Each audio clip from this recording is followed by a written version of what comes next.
Hi, I'm Zibby Owens, and I am the host of this podcast, Moms Don't Have Time to Read Books. I am also a newly minted USA Today best-selling author of the novel Blank.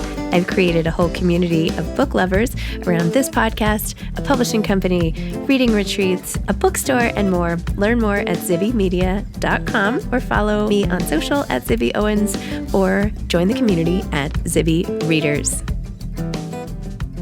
Joselyn Takacs is the author of PEARCE Oysters, a novel. This is our Zibby Books July title. We are so excited about it. Oh my gosh. It was edited by Jordan Blumetti. Joselyn Takacs holds a PhD in creative writing and literature from the University of Southern California and an MFA in fiction from Johns Hopkins University. Her fiction has appeared in Gulf Coast, Narrative, Tin House, Harvard Review, The Rumpus, Diagram, Columbia, a Journal of Art and Literature, and elsewhere. She has published interviews and book reviews in the Los Angeles Review of Books and Entropy. Joselyn has taught writing at the University of Southern California and Johns Hopkins University. She lived in New Orleans at the time of the 2010 Deepwater Horizon spill, and in 2015, she received a grant to record the oral histories of Louisiana oyster farmers in the wake of the environmental disaster. She currently lives in Portland, Oregon, with her husband. Welcome, Joselyn. Thank you so much for coming on Moms Don't Have Time to Read Books to discuss PEARCE Oysters. Thank you so much for having me, Zibby. It's a pleasure to be here. It makes me so excited to say that. I feel like a kid in a candy store, jumping up and down and saying hello to you for this book, which I'm so excited about. I'm so excited too. Just 2 years in the making, Oh my gosh. Since you acquired the book, and now here we are 2 weeks before the release. Was it 2 years ago? That went fast. I know. And I thought it would take forever for the book to come out, but with revisions and with life, it feels like they were gone in the flash of the eye. Totally. Wow. Well, okay. So Joselyn, what is PEARCE Oysters about? Okay, let me gear up for my pitch. So PEARCE Oysters is the story of a family, an oyster farm, and an oil spill.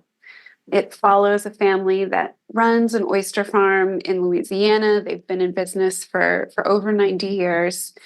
And the novel takes place in 2010 during the largest accidental oil spill in world history, which would be the BP oil spill. And this is a family that does not get on in the best of times. And they're brought under one roof as their business and the ecosystem that they depend on is under threat as oil makes its way into Louisiana's inland bays.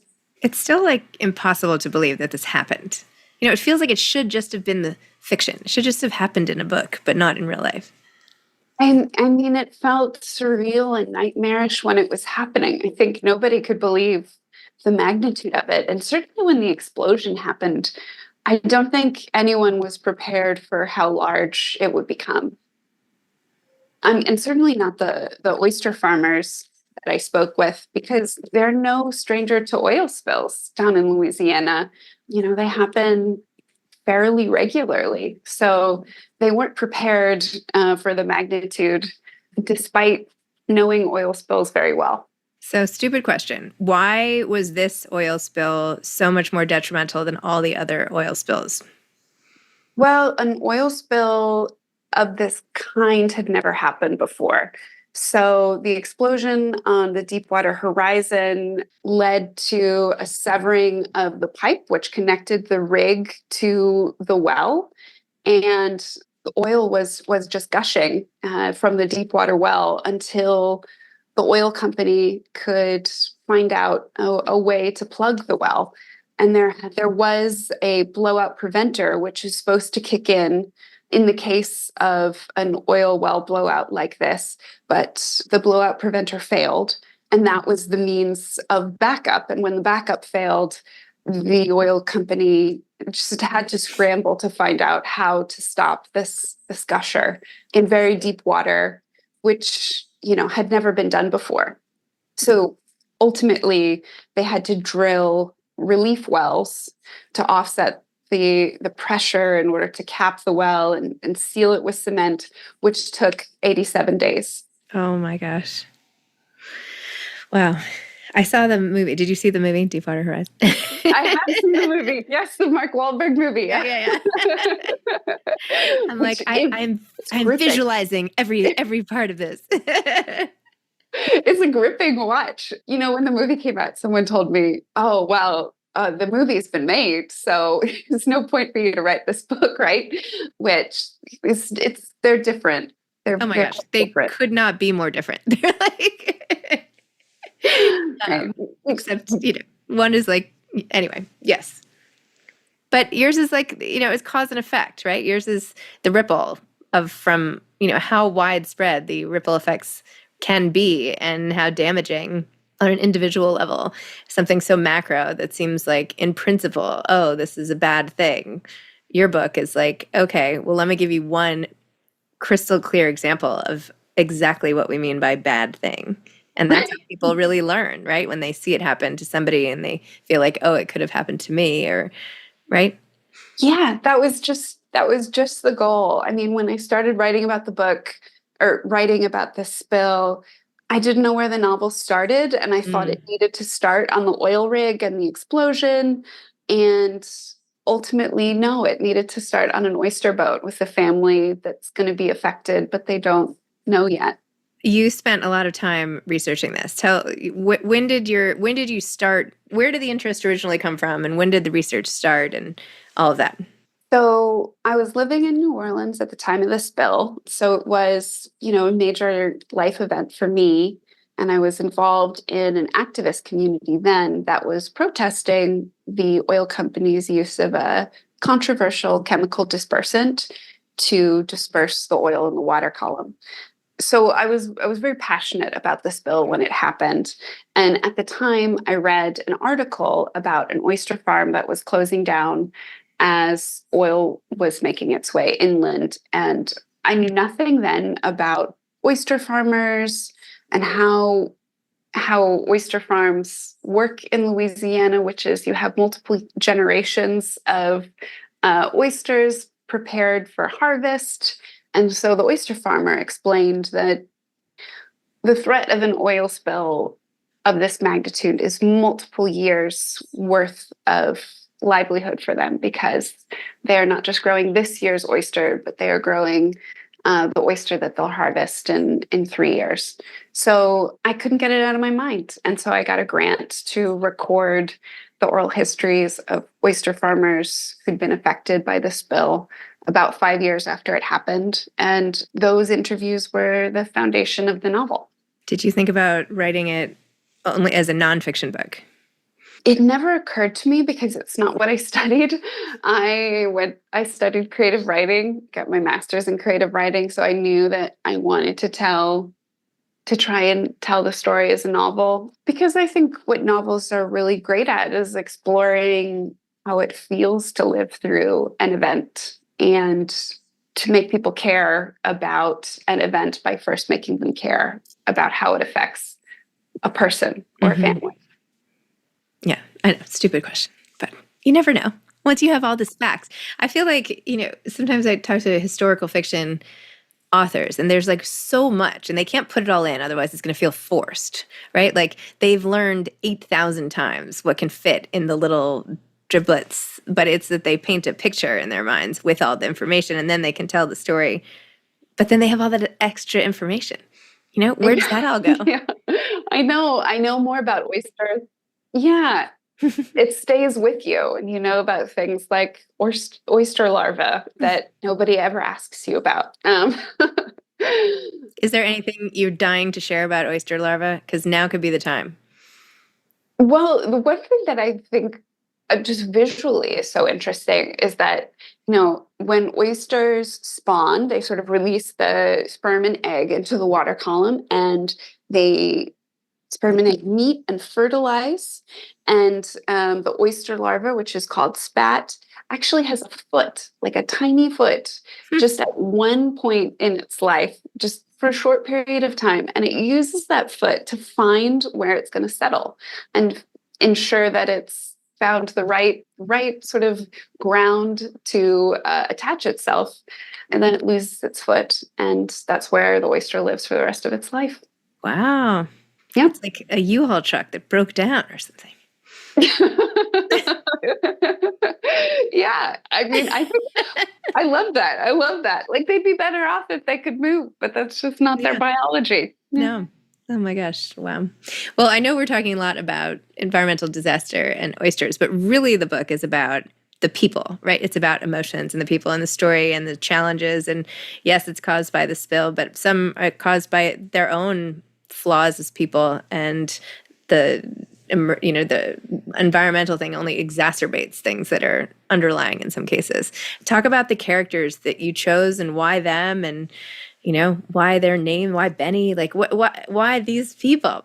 Well, I love family stories. I love reading about family. So I knew I wanted to tell a family story. And the characters are Jordan, who is the eldest son of the Pierce family, and he runs the oyster business. And he doesn't run the business as successfully as his father did, Al Pierce, who passed away 4 years earlier, who was sort of a larger than life figure, a charmer, well known locally as the oyster farmer that people went to when they wanted a quote for the newspaper, or they wanted someone to talk about the conditions of the industry. They went to Jordan's father. And those are shoes that Jordan could never fill because of his own complicated, reserved nature. So Jordan is now running the business on his own, but he's paying his younger brother, Benny, who is his co-owner, because they inherited the business together. And Benny is a bohemian jazz musician living in New Orleans and also involved in an activist community, partially because of his convictions, but he's also involved because he's in love with one of the leaders of this activist community. And he's just kind of a ne'er-do-well. He's lost, and it sometimes leaves a mess in his wake because he doesn't quite know who he is.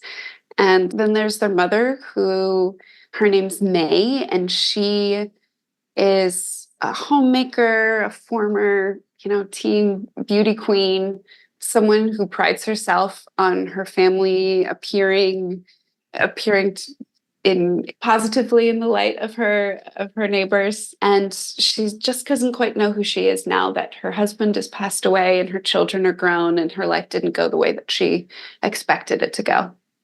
So they're flawed and hopefully compelling characters who are brought together because of this oil spill. And the novel begins with a dinner when Benny comes home, and the dinner does not go well at all.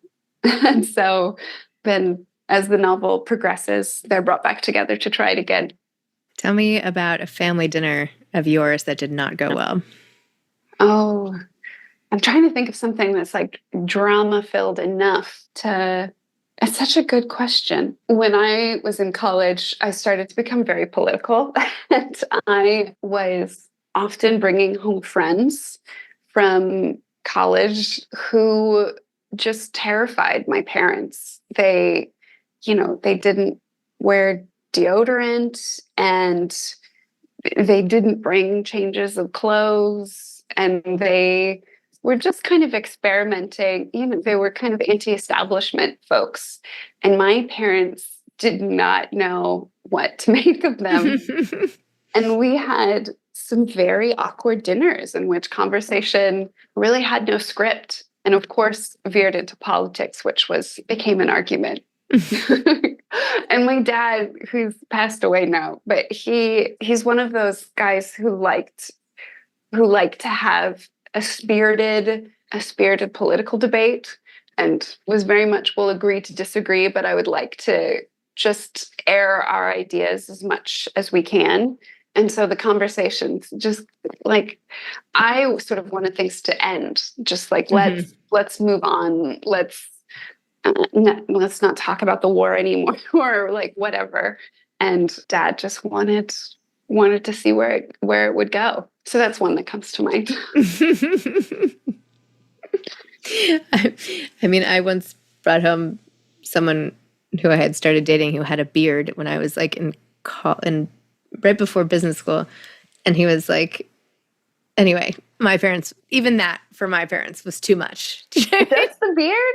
Well, he had a beat up van and a beard, and he was like a different type of person, and they didn't know what to do with him either. That was incredibly tense. So it made me think of that moment. Oh my gosh. Now as a mom, I'm like, who is my kid going to bring home, and what am I going to think? And I better keep my mouth shut, or else it's going to end up in a podcast in like 20 years or something. Oh, they will. I mean, they've got to date widely, right? Yeah. Yeah. Got to test out different identities when you're young, I think. Did you always want to be a writer? I always did. I thought when I was a kid that I was going to be a screenwriter, and that I was going to write rom-coms, which wasn't quite. It's sort of close to what I ended up doing. There's a lot of romance in this novel, but it is a novel and less lighthearted than a rom-com. But I went to school as a history major and quickly changed my major to English. That's amazing. If you could go back and study any period of time, what would it be? I wish that I did keep my history major in some respects. I very much enjoy learning about history for the perspective it offers us and how to live through our turbulent times. So not one period of history, but just I wish I had studied history in general and still got my MFA and still wrote. I think my personality and the way I like to explore ideas is through writing. So I would have ended up there anyway, but it would have been nice to have more of a subject when I was younger. How has your activism and environmental sort of approach, like the lens through which you see the world, how does that inform sort of your day-to-day now? Are there things you do, even just in the course of a morning, that are deeply tied to some of the things you've learned? I think I think it's easy to get overwhelmed with the scale of the environmental challenges that are ahead of us and the change that needs to happen to combat climate change. And so I think that continuing to do things like riding your bike and consuming less energy and composting, these are all sort of small lifestyle choices that I think affirm your commitment to larger societal changes that we all need to be voting for. We vote for politicians who enact policies that can drive the societal change that we need to drive. So really, it's you vote. I think that people vote, with their money, but more importantly, they vote they elect the politicians who want to create the world that they want to live in. Interesting. Love it. Have you been doing any writing lately? And if so, about what? I was trying to do a palate cleanser because it took me 1,000,000 years to write this novel. How many million? No, really. How long? I started the book in 2015, and this is 9 years later. And that wasn't because I was writing consistently. It's just how long it ended up taking with all of the revisions and the research I needed to do. So I thought now it's a good time to actually learn how to write a screenplay. So I'm writing my first screenplay. I'm collaborating with my husband on it, who's also a writer, and we're having fun. Good for you. Yeah. We collaborate a lot on fiction in the sense that he's my first reader and I'm his first reader, but we've never written anything together before like this. So, I mean, I think our marriage will survive, but it's different for both of us. Wow, that's exciting. Can you tease even the topic, like the macro? It's about a series of families vacationing together. Mm-hmm. Nice. Awesome. Well, the rom-com can live on. I don't know. Who knows? There are elements of rom-com. So I knew all along when I was 9, I knew. There you go. It was only a matter of time. Well, having gotten this far in the publishing journey, what advice would you have for aspiring authors? One of the things I find most useful in my writing practice is using an internet blocker, because I'm susceptible to distraction. The one I use is called Freedom, and I do timed writing sessions. I will usually work, like the Pomodoro method for 20 minutes and then take a break. And usually a good session is about 2 hours long for me before I've run out of energy. So I think timed writing and free writing exercises are really good for making progress when you're stuck. So that's a tool that I think aspiring writers, but anyone could use.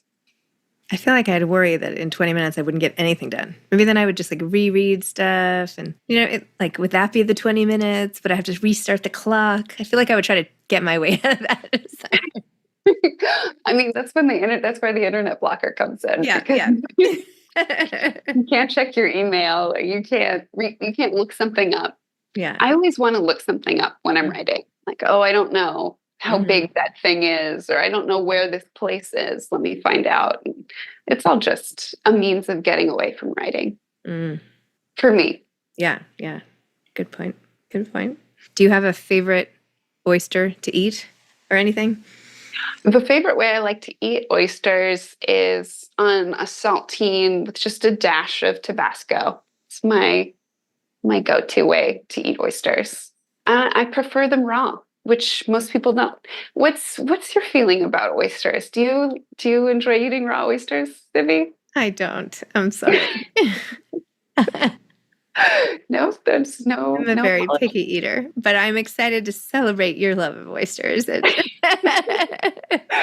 and the book and the cover. And I think oyster stuff is very appealing looking and, sculptural in its own right. So entirely fair. Most people feel that. A lot of people feel that way. So I take it you won't be eating any oysters at our lunch in Santa Monica. I won't, but I will be taking pictures of you eating the oysters, and that'll be great.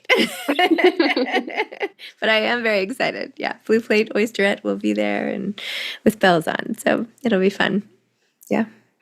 Well, Joselyn, I'm so excited. I'm so excited that you wrote this book because the characters and the setting, I mean, I just have to look at the cover and it all comes flooding back, right? It's so visual the way you wrote it. I literally feel like it is a place I have visited.